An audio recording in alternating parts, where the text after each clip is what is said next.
الحق ثم الصلاة والسلام والتحية والإكرام على النبي الأمي المكي المدني القرشي الهاشمي الرسول المسدد المصطفى الأمجد حبيب الله العالمين وشفيع المذنبين ورحمة للعالمين أبي القاسم مصطفى محمد.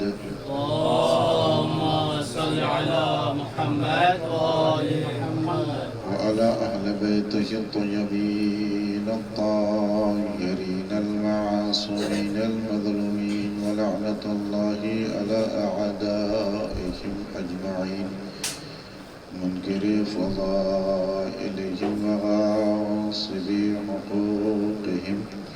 رب اشرح لي صدري ويسر لي أمري واحلل عقدة من لساني يفقهوا قولي.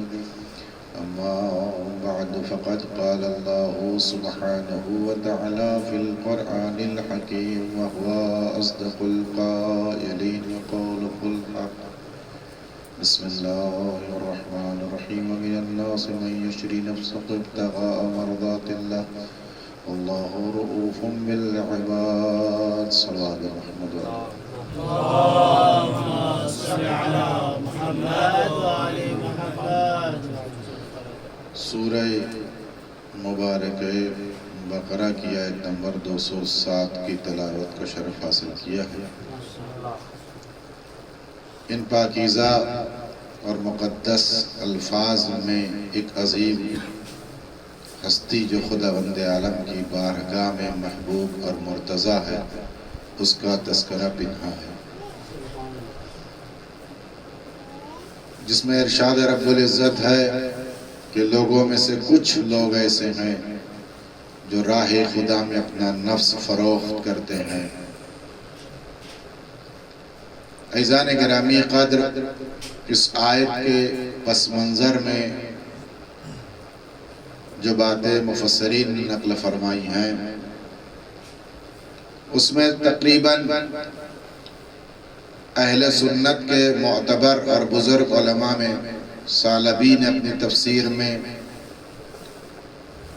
اور جعفر اسقافی نے اپنے قلم سے اپنے بیان میں اور ابن ابی الحدید معتزلی نے شرح نہج البلاغہ کی 3 جلد میں اس کا تذکرہ کیا کہ اس آیت سے مراد علی مرتضیٰ ہے.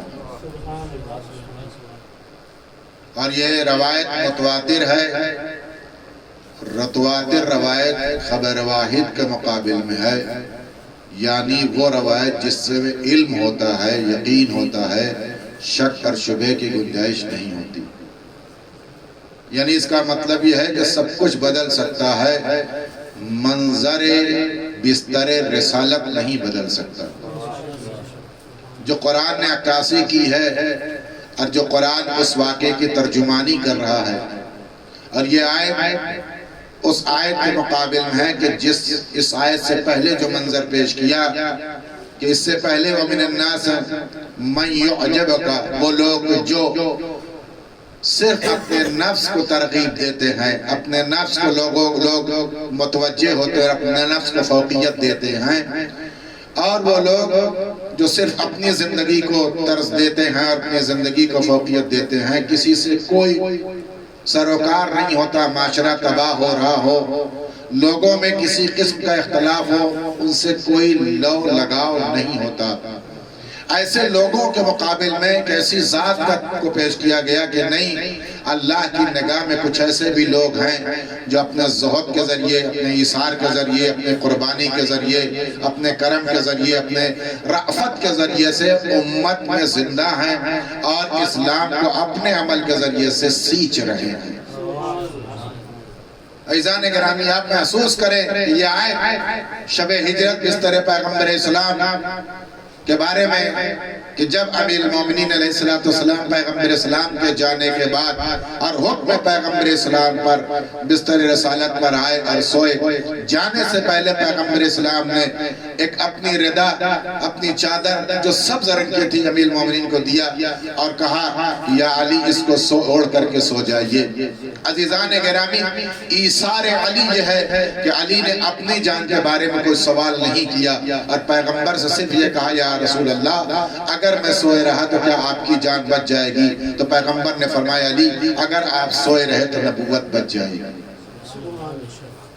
میری جان کا کیا ہوگا، میرے نفس کا کیا ہوگا، اس سے کوئی سروکار امیر المومنین کو نہیں ہے۔ اور اس ایک فقرے کے ذریعے سے واضح کر دیا کہ نبوت ایک بڑا مقصد ہے اور اس مقصد کو بچانے کے لیے کچھ بھی قربان کیا جا سکتا ہے۔ ایک صلوات پڑھیے محمد والے والے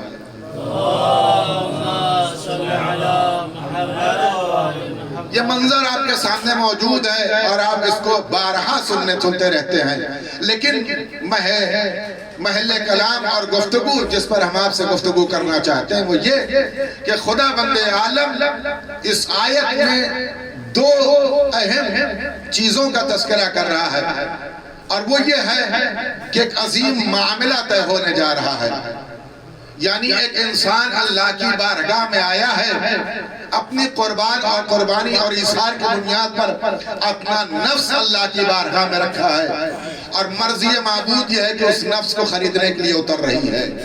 توجہ چاہتے ہیں، آپ کے سامنے بھی معاملات موجود ہیں اور ہم روز مرہ کی زندگی میں اگر آپ محتاط کی بحثوں سے واقف ہیں، لین دین ہمارا روز ہر مقام حیران ہو رہا ہے۔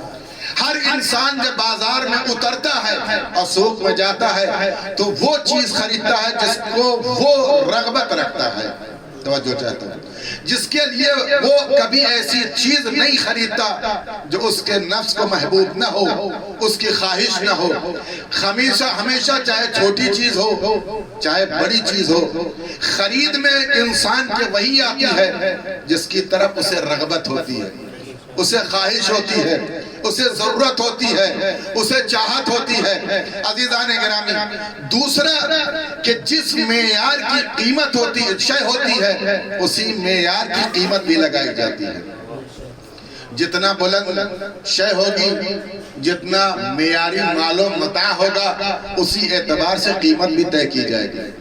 اور لینے والا بھی، توجہ چاہتا ہوں، لینے والا بھی کوئی بھی چھوٹی چیز خرید رہا ہو، بازار میں کسی چیز کو لینے کے لیے گیا ہو، ہر اعتبار سے اس کو دیکھتا ہے، پرکھتا ہے، پہچانتا ہے، جب جا کر کے اس کی رغبت مکمل ہوتی ہے، تب جا کر کے جب اسے اطمینان ہو گیا کہ ہم یہ چیز خرید سکتے ہیں، یہ ہمارے قابل ہے اور خریدنے کے لائق ہے، تب اسے خریدتا ہے۔ توجہ کیجئے عزیزان گرامی، ایسا نہیں ہے کہ انسان کو رغبت نہ ہو اور یوں ہی خرید لے، ایسا ممکن نہیں ہے۔ ہوتا ہوگا، کہیں ہوتا ہوگا، لیکن اگر خریدار معیاری ہے تو سامان معیاری خریدے گا۔ توجہ، اگر خریدار معیاری ہے اور بزرگ ہے تو اسی اعتبار سے سامان خریدے گا، کبھی چھوٹا اور کھوٹی چیز کو نہیں خریدے گا۔ عزیزان گرامی، مقام معاملہ اور مقام خرید و فروخت کوئی اور جگہ نہیں ہے، بستر رسالت ہے۔ توجہ کیجئے گا، بستر رسالت ہے۔ بازار کے اعتبار سے قیمت کا اندازہ طے ہو جاتا ہے، جس اعتبار سے مول ہوتا ہے اسی اعتبار سے اس میں رہنے والی چیزوں کی حیثیت بڑھ جاتی ہے۔ عزیزان گرامی، بستر رسالت پر ایک شے بکنے والی ہے، یعنی وہ جگہ جس چیز کو اوپر ایک شے بک رہی ہے وہ بھی پاکیزہ اور مقدس ہے، وہ بستر رسالت ہے۔ بیچنے والا کوئی اور نہیں، وہ امیر المومنین کی ذات ہے۔ خریدنے والی بھی کوئی اور ذات نہیں، وہ ذات رب العزت ہے۔ تو جس معیار کا ہوتا ہے اسی معیار سے اس کو خریدتا ہے۔ عزیزان گرامی، دنیا کہتی ہے کہ فضائل علی کب تک بیان ہوتے رہیں گے اور فضائل علی کو ختم کیسے کیا جائے گا؟ کیسے ممکن ہے؟ جس چیز کا خریدار پروردگار عالم ہے، جب اس کی قدرت کا احاطہ ممکن نہیں ہے۔ صلوات پڑھیے محمد والے محمد۔ اللہ کہتے پروردگار اتری ہے امیر المومنین مومنین کے نفس کو خریدنے کے لیے عزیزان گرامی، اور اللہ جیسا وہ پروردگار عالم جو سب سے زیادہ ہر چیز کا خالق و مالک ہے، اور اس سے زیادہ چیزوں کی پرکھ کس کے پاس ہوگی؟ وہ تو ہر چیز کا عالم بھی ہے، جاننے والا بھی ہے، اس کا علم ہر چیز کے اوپر محیط ہے عزیزان گرامی۔ تو وہ جب کسی چیز کو خریدے گا تو کس معیار کی ہونی چاہیے؟ عزیزان گرامی، اللہ کوئی اور چیز نہیں خرید رہا ہے، امیر المومنین کا نفس خریدنے اترا ہے۔ یہ نفس کتنا پاکیزہ ہے کہ اس کی قیمت کوئی اور نہیں لگا سکتا، اس کی قیمت کوئی اور لگائے گا تو صرف ذات واجب لگائے گا۔ کتنا پاکیزہ نفس ہے عزیزان گرامی، کتنا پروردگار عالم نے اس نفس کو جانچا اور پرکھا ہے کہ اللہ نے بستر رسالت پر اس نفس کی قیمت لگا دی۔ عزیزان گرامی، امیر المومنین نے نہج البلاغہ، جملہ ہم نے کبھی کہا تھا، امیر المومنین نے نہج البلاغہ میں ارشاد فرمایا اب نفس کی قیمت کیا ہو سکتی ہے؟ امام نے فرمایا کہ مومن کی نفس کی قیمت یہ ہے کہ جب بھی مومن اگر کوئی چیز بیچے تو جنت کے مقابل میں اس سے کم قیمت نہ لگائے۔ یعنی مومن کے نفس کی قیمت کیا ہے؟ جنت، بہشت۔ اور قرآن مجید میں سب سے اعلیٰ اور خوبصورت مقام اگر انسان کے لیے رکھا گیا ہے بہشت۔ مومن کے لیے بہترین تحفہ کیا ہے؟ بہشت۔ مومن کے نفس کو مطمئن کرنے کا بہترین ذریعہ کیا ہے؟ جنت کی بشارت۔ بہترین کامیابی کیا ہے؟ جنت کی بشارت۔ مومن مطمئن بھی ہوتا ہے جنت کی بشارت پر، اور اللہ نے ہر مقام پر جنت کی توصیف اور تمجید و تعریف کی ہے۔ عزیزان گرامی، کہا کہ کیوں؟ کہ اس لیے کہ مومن کا نفس مطمئن ہو سکے۔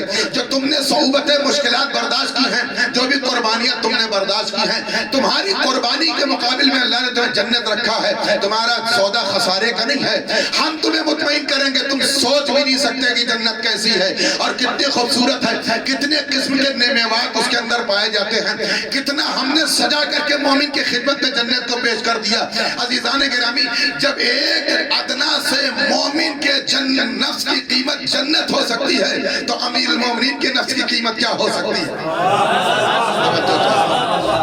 تو امیر المومنین کے نفس کی قیمت کیا ہو سکتی ہے؟ مومن کے آخری سوچ کا مقام جنت ہے۔ مسلمان مرا اور گڑا جا رہا ہے جنت مل جائے۔ ایک ایک سانس میں نہ جانے کتنی آیتیں پڑھی جا رہی ہیں، سانس ٹوٹ جائے لیکن آیتوں کا سلسلہ نہ ٹوٹنے پائے، جنت مل جائے۔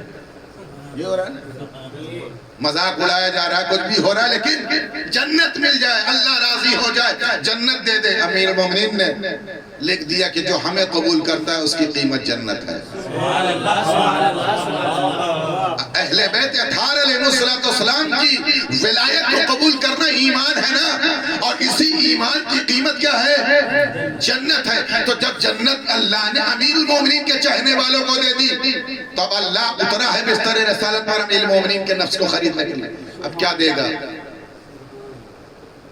اب کیا دے گا؟ ساتوں طبق ختم ہو جائیں گے، زمین نابود ہو جائے گی، ستارے اٹھا کے رکھ دیے جائیں گے، آسمان کا سامیانہ سمیٹ کے کنارے ڈال دیا جائے گا، زمین کو ساتوں طبق سمیٹ کے رکھ دیے جائیں گے۔ بچا ہی کیا عزیزان گرامی، اللہ کے خزانے قدرت میں کیا ہے کہ وہ دے۔ جنت تو مومن کو دے چکا، اور جنت سب سے اعلیٰ مقام ہے۔ تو عزیزان گرامی، اللہ کے پاس بچا ہی کیا؟ تو اللہ نے بس یہی کہا عزیزان گرامی، اے علی جنت تو تمہارے چاہنے والوں کو دے دی ہے، اب زمین و آسمان میں مادیات تو ہم نے کچھ بچا کے نہیں رکھا ہے، اب ایک ہی چیز ہے، تم ہماری مرضی لے لو، اپنا نفس تم ہمیں دے دو۔ صلوات پڑھیے محمد و آل محمد پر۔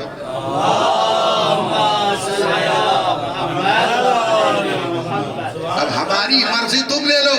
عزیزان گرامی، جنت میں بھی سب سے بڑا مقام کیا ہے؟ رضوان پروردگار، رضائے رب، اللہ کی خوشنودی سب سے بڑا مقام ہے۔ اللہ کی بارگاہ کا سب سے بلند ترین درجہ رضائے الہی ہے کہ اللہ کو راضی کر دے۔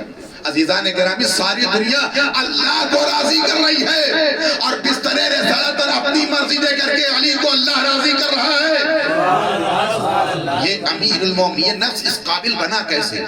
محل گفتگو یہ ہے، یہ نفس معمولی نفس نہیں ہے، ذات علی معمولی زندگی نہیں گزاری ہے۔ عزیزان گرامی، ہم نے جنگوں میں علی کو پڑھا ہے، ہم نے جنگوں میں علی میں امیر مومنین کی حیات طیبہ کا ملاحظہ کیا ہے، امیر مومنین کی چمکتی ہوئی تلواریں دشمنوں کے کلیجوں میں اترتے ہوئے دیکھی ہے، لیکن کبھی صحبت علی کا ملاحظہ کیا ہے؟ کس معیار کی زندگی تھی عزیزان گرامی امیر مومنین کی؟ معاویہ کے دربار میں صحابی پہنچا، دسترخوان معاویہ بچھا دیا گیا، کہ کھاؤ جتنی نعمتیں تم استعمال کرنا چاہتے ہو، کہ طرح طرح کے میویات سب اس دسترخوان کے اوپر موجود ہے۔ تو شخص نے کہا، صحابی نے کہا، خدا کی قسم میں نے آج تک توجہ چاہتا ہوں۔ ابو مخنف ابن قیس پہ یہ روایت ختم ہوتی ہے، انہوں نے کہا میں نے بہت سے حکماء کی زندگی کو دیکھا، اور معاویہ تجھے بھی دیکھ رہا ہوں، لیکن تیرا دسترخوان تیرے عمل کے مخالف ہے، تیرا دسترخوان تیرے عمل کے مخالف ہے۔ کیوں؟ کہ اس لئے کہ تو اپنے نفس کو مطمئن کرنے کے لیے میووں کو محتاج ہے، کہ جتنا خوبصورت دسترخوان ہوگا اتنا ہی لوگوں کی رغبت میری جانب بڑھے گی، لیکن مزاج علی ہم نے اس کا برعکس دیکھا ہے، مزاج علی ہم نے اس کے برعکس دیکھا ہے۔ کہا تم نے مزاج علی کیا دیکھا ہے؟ کہا میں نے تیرا بھی دسترخوان دیکھا، اور ایک دن حضرت علی کے دسترخوان میں موجود تھا، وقت ہوا نماز ہوئی، علی نے دسترخوان بچھایا اور اپنی جیب سے چھوٹی سی تھیلی نکالی، وہ تھیلی کی مہر توڑ کر کے امیر مومنین نے 2 سوکھی روٹیاں دسترخوان پر رکھ دی، 2 سوکھی روٹیاں دسترخوان پر رکھی، مسکرا کے علی اس دسترخوان کی روٹیوں کو کھانے لگے۔ عزیزان گرامی، معاویہ سے اس صحابی نے کہا، ابو مخنف نے کہا تم جانتے ہو ان روٹیوں کو عام بشر نہیں کھا سکتا۔ میں نے پوچھا یا علی، میں تو سمجھ گیا کہ سوکھی روٹیاں جو کہ آپ کھاتے ہیں اور اپنے دستے مبارک سے توڑ کر کے گھٹنوں سے توڑ کر کے روٹیاں کھاتے ہیں، علی آپ پر میری جانیں قربان ہو گئے، لیکن میں یہ جاننا چاہتا ہوں کہ ان دسترخوان پر روٹیاں جو آپ نے نکالی ہیں اس تھیلی کے اندر مہر کیوں لگی ہوئی ہے؟ کہ میری اجازت کے بغیر میرے بچے بھی اس تھیلی کو ہاتھ نہیں لگا سکتے۔ کہا کیوں؟ کہ اس لئے کہ مجھے یہ اس بات پر قدرت ہے کہ میں اپنے بچوں کو منع کر کے رکھوں۔ کیوں مولا؟ کہا اس لئے کہ میرے بچے مجھ پر رحم کھا کر کے اس کے اوپر رنگ و روغن نہ لگا دیں، اس غذا کو نرم نہ کر دیں، اس لیے ہم نے منع کر کے رکھا ہے، میری اجازت کے بغیر اس مہر کو کوئی توڑ نہیں سکتا۔ یہ علی کا زہد تھا، یہ کمال علی تھا۔ اس لیے عزیزان گرامی، امیر المومنین کی حیات طیبہ اگر آپ اس عنوان سے آ کر کے دیکھیں تو آپ کو سمجھ میں آئے گا کہ اللہ نے کس نفس کو خریدا ہے۔ صلوات پڑھے محمد والے محمد پر۔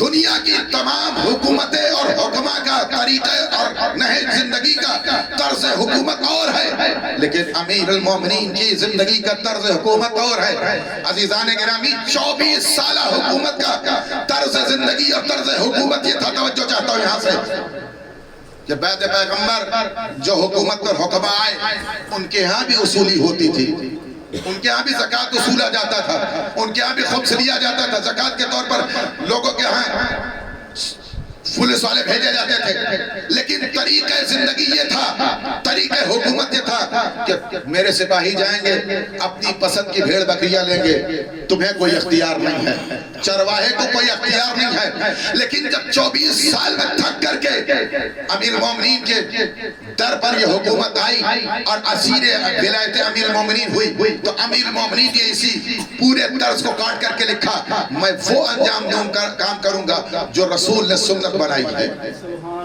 کیا ہے کہ اب تک یہ حکومت کا طرز تھا کہ ہم اپنی پسند سے بھیڑے لیں گے، حکومتیں اپنے اعتبار سے جانوروں کو زکاة کے طور پر اختیار کریں گی۔ امیر مومنین نفع نہیں، جس نے ان جانوروں کو تربیت دی ہے، جس نے ان جانوروں کو تیار کیا ہے، وہ اپنے پسند کے اعتبار سے جو بھیڑ تمہیں چاہے دے دے، حکومت کو اختیار نہیں جو چاہے لے لے، مجبور کرنے کا اختیار تمہیں نہیں ہے۔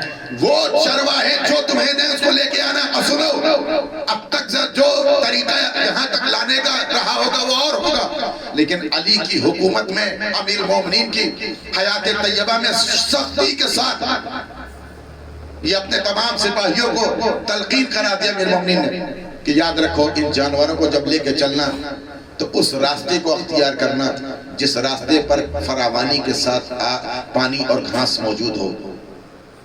اور سنو، جب یہ جانور چلتے چلتے دریا میں اتر جائیں اور پانی پینے لگے تو انہیں چلنے پر مجبور نہیں کرنا.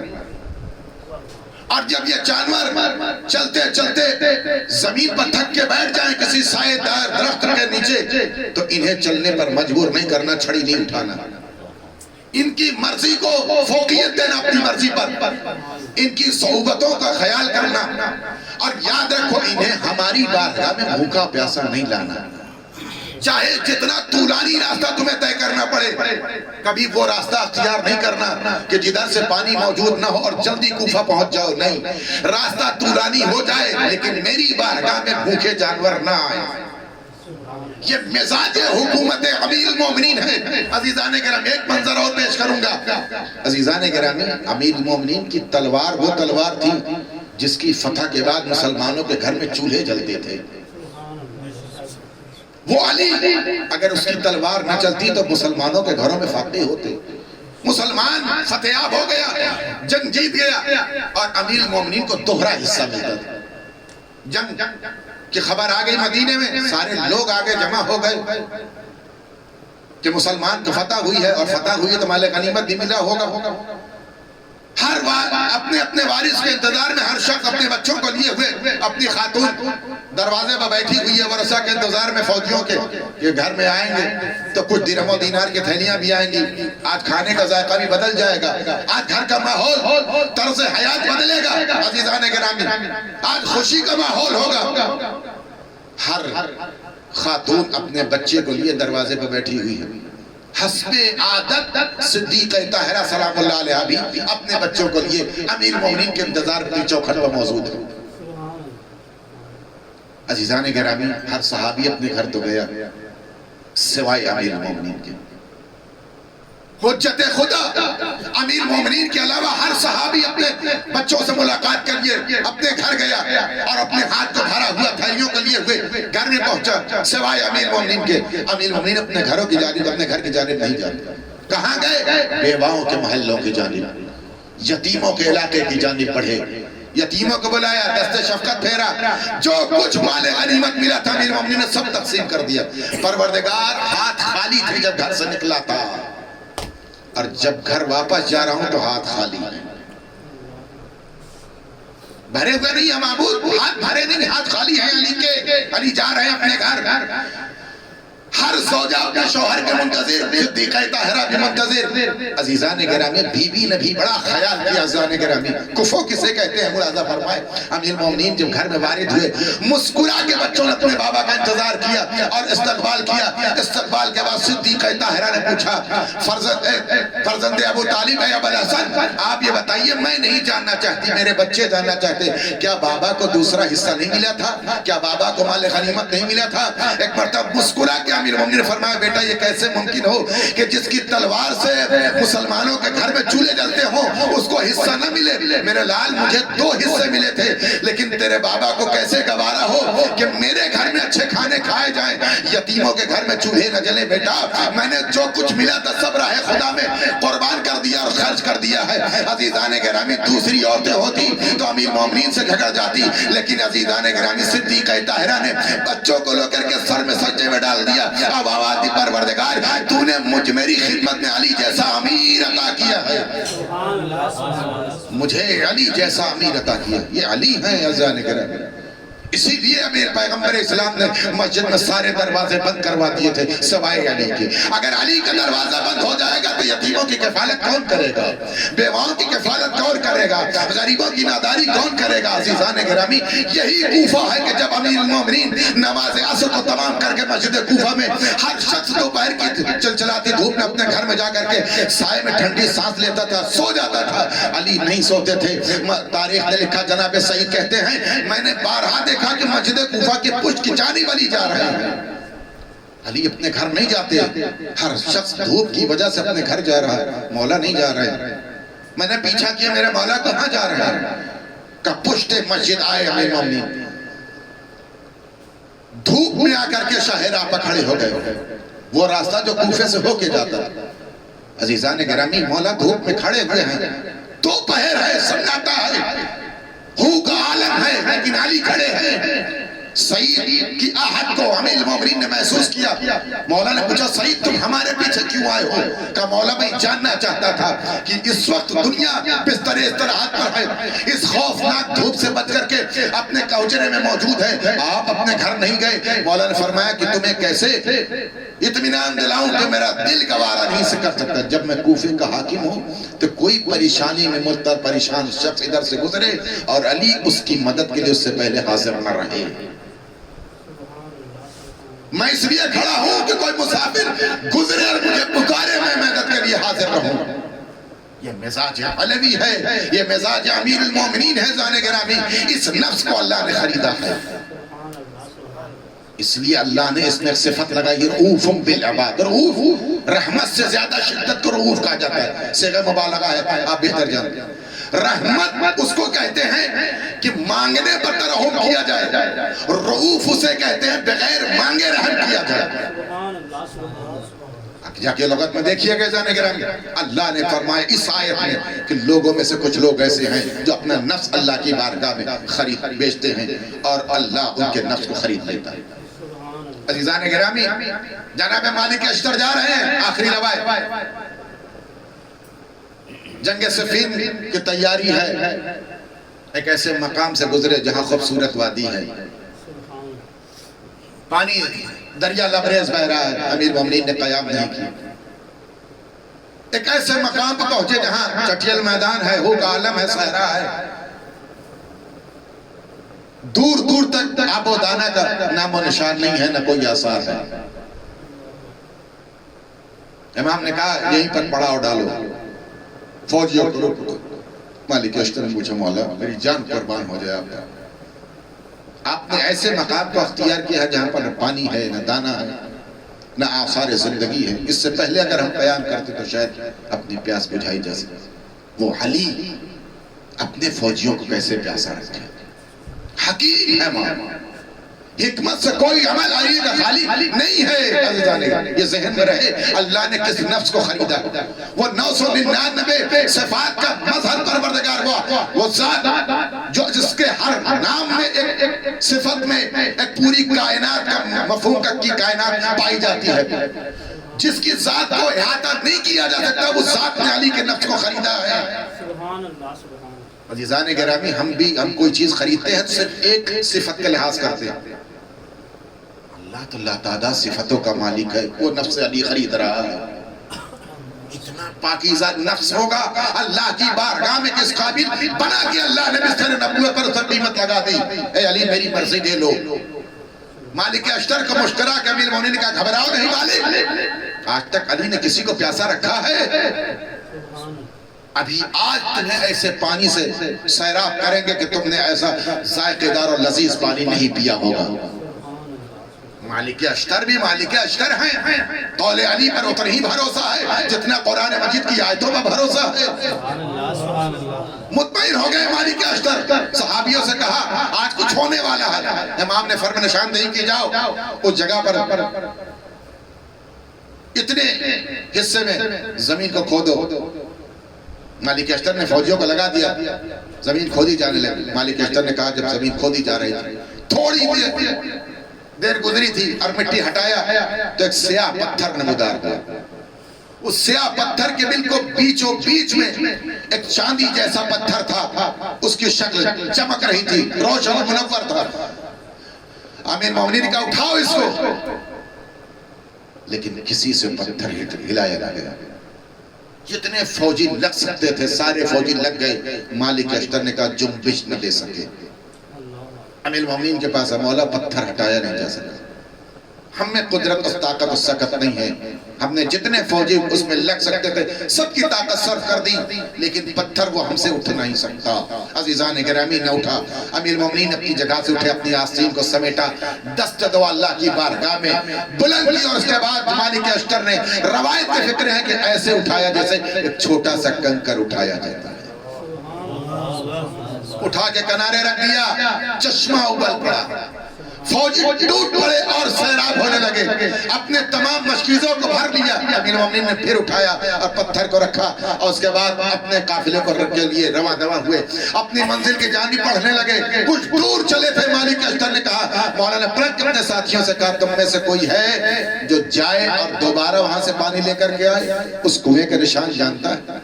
کچھ فوجی آئے، بہت تلاش کیا لیکن وہ کنواں نظر نہ آیا، وہ چشمہ دکھائی نہیں دیا۔ ساری کوشش کے بعد واپس آئے، وہاں پر ایک دیر دیکھا، اس میں ایک راہب کو دیکھا، وہ راہب موجود تھا۔ اس نے آ کر کے فوجیوں کو دیکھا، مالک اشتر نے پوچھا تمہارے پاس پینے کے لیے پانی ہے؟ کہا نہیں ہے۔ کہا بھی کیا کرتے ہو؟ کہا میرے گھر والے مجھے پانی دے کے جاتے ہیں، جو وہ پانی میں پورے مہینے پیتا ہوں اور مہینے کے ابتدا میں پھر وہ پانی دے کر کے جاتے ہیں۔ تو مالک اشتر نے کہا پھر یہاں کیوں قیام کیے ہو جب یہاں نہ آپ پانی ہے، نہ دانا ہے، نہ آب ہے، نہ آثار حیات ہے، اتنی سخت زندگی کیوں گزار رہے؟ جاؤ اپنے گھر۔ کہا نہیں، میں اپنے ایک مقصد کے لیے رکا ہوں، جس دن میرا مقصد مکمل ہو جائے گا میں پلٹ جاؤں گا۔ صحابی نے کہا کاش تم وہ پانی تم بھی پیتے جو ابھی میں پی کر کے آیا۔ کہا تم کہاں پانی پی کر کے آئے ہو؟ میں نے یہاں پورا صحرا چھان مارا ہے، دور دور تک کوئی چشمہ، کوئی کنواں نہیں ہے، کوئی دریا نہیں، تم نے پانی کہاں سے پیا؟ کہا ہماری فوجیوں میں سے ہمارا جو فوجی اور میرا آقا اور سردار میرا سپہ سالار ہے، اس کے دست مبارک سے ہم لوگ سیراب ہو کر گئے۔ جیسے یہ بات اس راہب نے سنی تو فوراً اس نے کہا مجھے اس سید اور سردار کے پاس لے چلو، مجھے دیکھنا چاہتا ہوں۔ امیر المومنین کے پاس جیسے ہی آیا تو فوراً امیر المومنین نے کہا شمون تم اسی مقام پر قیام کرتے ہو؟ جیسے ہی اس نے اپنا نام امیر المومنین کے دہنے مبارک سے ادا کرتے ہوئے دیکھے تو فوراً کہا آپ کون ہیں جو میرا نام جانتے ہیں، جبکہ مجھے معلوم ہے اس نام کے بارے میں یا میں جانتا ہوں یا میرا خدا یا میری ماں جانتی ہے۔ اب امیر المومنین نے مسکرا کے فرمایا میں تجھے بھی جانتا ہوں، تیرے ماں باپ کے ناموں کا بھی جانتا ہوں، تیرا قبیلہ بھی جانتا ہوں، تیرا خاندان بھی جانتا ہوں، اور تو کس مقصد پہ یہاں قیام کیے وہ بھی میں جانتا ہوں۔ عزیزان گرامی دیر نہ ہوئی، اس نے کہا اے علی اپنا دست مبارک آگے بڑھائیے، میں دست عدد تو چوموں۔ کہا کیوں؟ کہا اس لیے کہ ہم نے اپنی کتابوں میں یہ دور اپنے علماء سے سن رکھا ہے کہ یہاں سے جو شخص گزرے اور تیرا نام بتا دے وہ وصی نبی ہوگا۔ عزیزان گرامی اس کے بعد عزیزان گرامی جناب مالک اشتر نے کہا کہ امیر المومنین نے دست مبارک بڑھایا، پھر اس نے چند سوال کیے۔ سوال یہ کیا اے علی جو چشمہ آپ نے ابالا تھا اور جو پتھر ہٹا جو پتھر کا نام کیا ہے؟ وہ چشمے کا نام کیا ہے؟ امام نے فرمایا اس پتھر کا نام مرحومہ ہے۔ مرحومہ اس پتھر کو کہا جاتا ہے جس کو جو اس کے اوپر رکھا گیا تھا۔ اور سنو اتنا ہی نہیں، اس چشمے سے اللہ نے 303 نبیوں کو سیراب کیا ہے اور ہر نبی کے اوصیہ کو سیراب کیا ہے، اور یہ آج تک اللہ نے چشمے کا ذخیرہ اس لیے بتایا کہ علی کو سیراب کرنا تھا۔ اگر جاؤ اس چشمے کو تم تلاش کرو تو تمہیں اب وہ پتھر نہیں دکھائی دے گا، وہ چشمہ نظر نہیں آئے گا۔ کیوں؟ کہ اس لیے کہ آخری وصی اس کو پیے گا اور اس کے بعد چشمہ اٹھا لیا جائے۔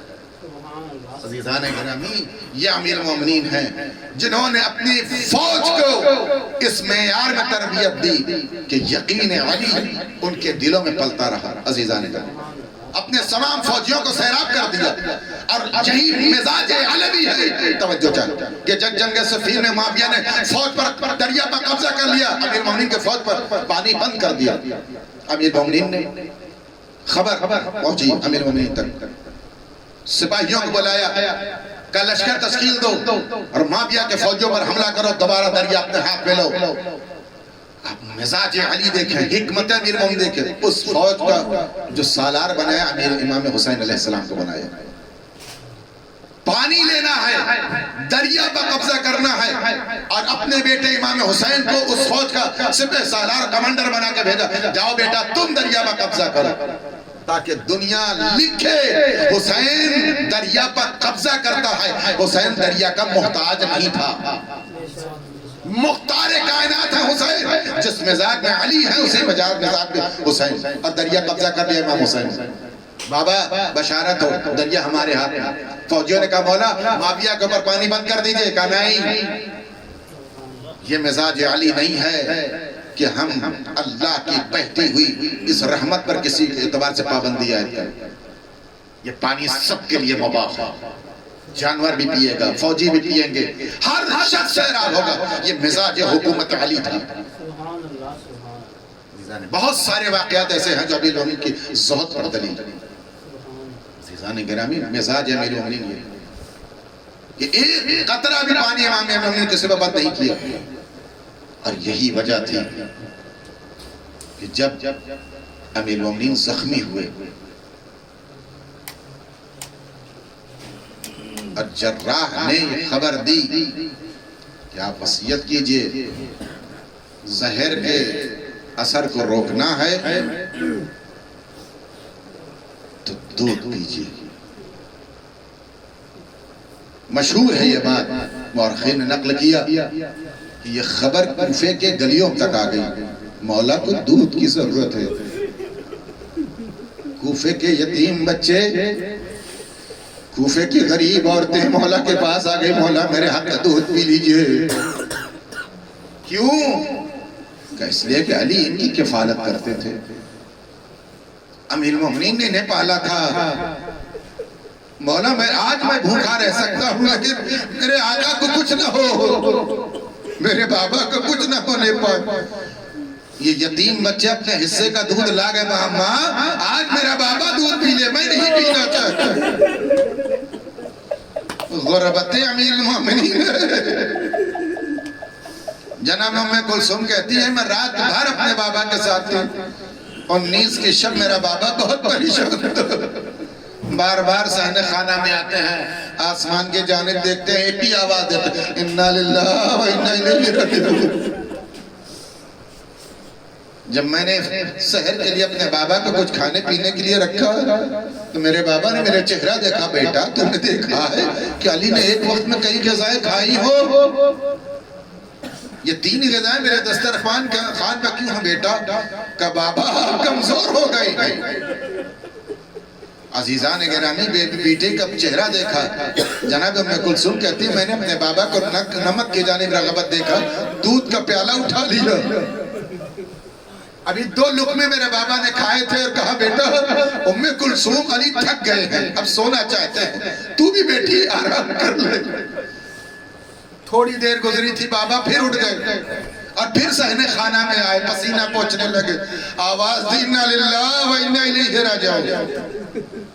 عزیزان گرامی، جب وقت مسجد میں جانے کا ہوا، امام نے اب جناب ام کلثوم نے فرمایا میرے بابا نے لباس مرتب کیا، امامہ پہنا، ابا سب کچھ مرتب کرنے کے بعد تلوار کو حمائل کر کے باہر نکلنے لگے تو میں نے اپنی آنکھوں سے دیکھا کہ گھر کے دروازے کی کنڈیاں آگے بڑھ کے دامن علی سے الجھ گئی۔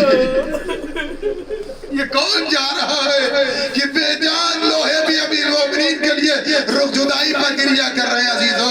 اس کے بعد امام ٹھہرنے کے بعد پھر آگے جیسے بڑھے تو گھر میں چھوٹی چھوٹی بطخیں، وہ بطخیں جس کو کسی نے امام حسین علیہ السلام کو بطور تحفہ دیا تھا، امام اس کا بڑا خیال کرتے تھے۔ اپنی منقار سے امام کے دامن کو پکڑ لیا، اب بے زبانی سے کہا مولا آپ جا رہے ہیں، میری کفالت کون کرے گا؟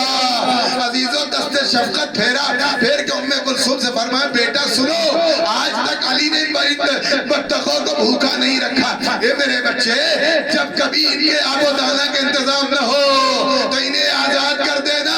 میں کہوں گا مولا ان گھر میں پلی ہوئی بطخوں کی پیاس اور ان کے دانے کا اتنا اہتمام ہے، آئیے کربلا میں دیکھیے آپ کے بچے پانی مانگ رہے، حسین کے خیمے زالہ تش کی صدائے بلند۔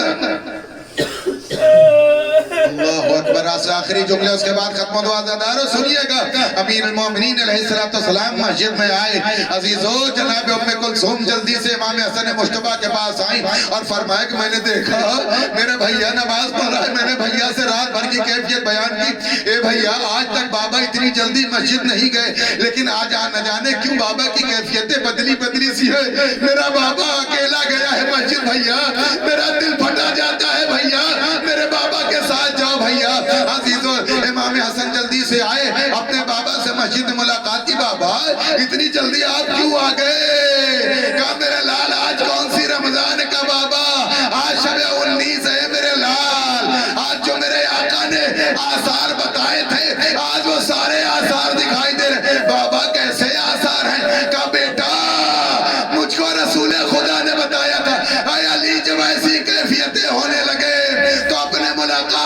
سمجھ لے ملاقات یقینی ہے. اللہ اکبر.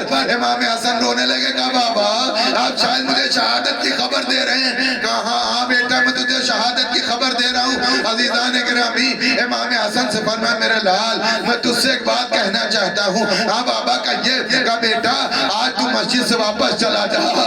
آج تیرا بابا اکیلا مسجد میں رہے گا. بابا کیوں بابا آپ اکیلے کیوں رہیں گے؟ کہا نہیں بیٹا چلا جا. شاید امیر مومنین اپنے بیٹے کو ہٹانا چاہتے تھے. اے میرے لال ابھی تھوڑی دیر کے بعد جو منظر ہوگا تم دیکھ نہ سکو گے بیٹا. میں کہوں گا مولا اپنی زندگی میں یہ اہتمام تو کر دیا کہ پڑی ہوئی ضربت حسن نہ دیکھنے پائے. ہائے زینب سے کوئی پوچھے مقتل میں کھڑی ہے بھیا ذبح ہو رہا ہے زینب دیکھ رہے.